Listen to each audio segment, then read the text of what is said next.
বাড়িলতি রাজকচু এক চাষ পদ্ধতি, অরিজিনাল বাড়িলতি রাজকচুর বীজ। প্রিয় দর্শক, আসুন আমাদের বাড়িলতি রাজকচুর ক্ষেত দেখাই। দেখেন এই যে গাছটা মোটামুটি এক হাতের উপরে হয়ে গেছে। দেখেন প্রত্যেকটা গাছে প্রচুর পরিমাণে লতি রয়েছে। লতিগুলো লম্বা দেখেন, এই দেখেন লতিগুলো কত বড় বড় লম্বা। ওই যে আপনারা দেখেন প্রত্যেকটা গাছে এলো পাতারিভাবে কিন্তু লতি বাড়ি হয়েছে। দেখেন গাছগুলো কিন্তু সুস্থ সবল, আপনারা যদি দেখেন ভালোভাবে। তো যাই হোক, আমরা এই যে পাবনা থেকে এসেছে চারা নেওয়ার জন্য, আমরা একটু এদিকে এসে কথাগুলো বলার চেষ্টা করি। হ্যাঁ, এদিকে আসেন। প্রিয় দর্শক, আমরা এই ভাইদের জন্যেই উপহার স্বরূপ এই লতিগুলো দিয়েছি। আমরা তাদের সাথে একটু কথা বলি কোথায় থেকে এসেছে। তার আগে আমরা চারা দেখাই। দেখেন ভালো বীজ ভালো ফসল, সুস্থ সবল বীজ থেকে সুস্থ সবল ফসল আশা করা যায়। প্রিয় দর্শক, এই যে আপনারা চারা দেখেন, এই চারাগুলো আমরা এখানে রেখেছি, 2100 চারা উত্তোলন করেছি। তো যাই হোক, আমরা এই ভাইয়ের সাথে একটু কথা বলে আসি। আসসালামু আলাইকুম, কেমন আছেন? আলহামদুলিল্লাহ।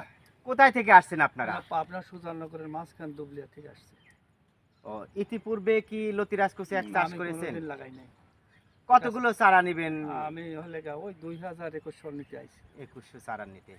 আমরা যে ভিডিওতে যে দৃশ্যগুলো দেখাই বা লতিগুলো দেখাই, চারা দেখাই, গাছ দেখাই, সরেজমিনে এসে কি তার প্রমাণ পেয়েছেন? ইনশাআল্লাহ ইনশাআল্লাহ ঠিক তাই পেয়েছি। এই যে আমরা যে চারাগুলো দিয়েছি সুস্থ সবলে, চারাগুলো কি দেখে পছন্দ হয়েছে? হ্যাঁ, ইনশাআল্লাহ পছন্দ হয়েছে। কোনো অভিযোগ আছে? না। কেউ যদি আমাদের কাছে চারা নিতে চায়, তাদের কি পরামর্শ দিবেন? হ্যাঁ, ইনশাআল্লাহ ইনশাআল্লাহ। বলবো যে ওখানে যাবেন। আমাদের কথায় কাজে মিল আছে, মিল আছে, হ্যাঁ। ভালো সুস্থ চারা পাবেন। সুস্থ চারা পাবেন। প্রিয় দর্শক, আমরা অসংখ্যবার বলেছি অসংখ্য ভিডিওতে, ভালো বীজ ভালো ফসল, সুস্থ সবল বীজ থেকে সুস্থ সবল ফসল আশা করা যায়।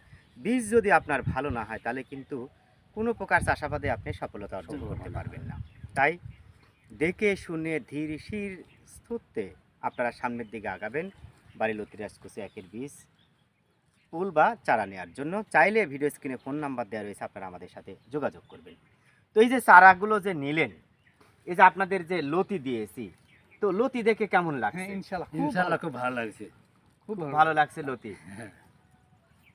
তো যাই হোক, সবার সুস্বাস্থ্য কামনা করে যে উদ্দেশ্য এবং আশা নিয়ে এই বাড়িলতি রাজকচুর বীজ, ফুল বা চারা নিচ্ছেন, সে আশা বা উদ্দেশ্য যেন মুখ দেখে, আমরা এমনটাই প্রত্যাশা করি। তারপরে আমরা আরেকবার আমাদের চারাগুলো দেখাই। প্রিয় দর্শক, তো যাই হোক, ভালো থাকবেন, সুস্থ থাকবেন, নতুন কোনো ভিডিওতে দেখা হবে এমন প্রত্যাশায়। আল্লাহ হাফেজ। আলহামদুলিল্লাহ। একটা